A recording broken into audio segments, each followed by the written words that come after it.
Hello, welcome back to my channel. Umar lokal da vlog ni video ngini page ya kai ka daw mo ba uni hybrid berwaya ka to jirwa ba akrting o mobile ila viral ba ha YouTube menta.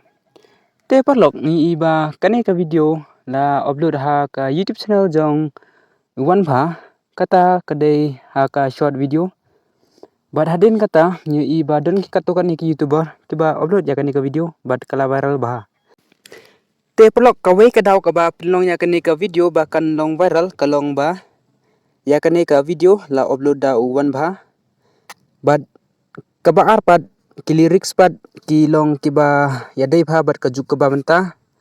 namar ba ha ka juk mobile menta te baro ki khonlung ki khonrit ki khna ki wat kirang ba ro manga ma piro kumjo hi ngi page mobile tang tang si phang ngi la page ak mobile mo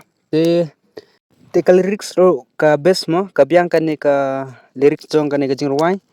te ka sur jo jong uni hybrid ro ka biang mo te ngang scam ba jole se phi rang kwa ban pit ba ini hybrid irang pemi jingwai su te ngai i ba ki pa ba ki krishan ba ya uni hybrid te kelong ka bas nyu tenat subon mo banyo iya kata te don ro ki ba ong ba ya ini hybrid mo ki comment sa comment section ni iba ki ong ba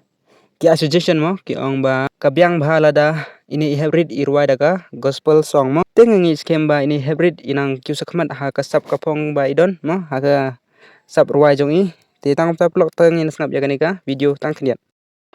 oh kaju kalanang kala oh hai mobile dangim yang islau leng a lam ni kakman na tang ha YouTube yena ki shorts ki baben bubuk enda kon email ro ben baklut bading bang ye mobile kashkara selut mobile oi mobile ye ki kena kapen reels wai mobile oi mobile ni tang lam ni tan ni hap chin dawai lam ni kakman na tang ha YouTube yena ki shorts ki baben bubuk enda kon email ro ben baklut bading bang ye mobile kashkara selut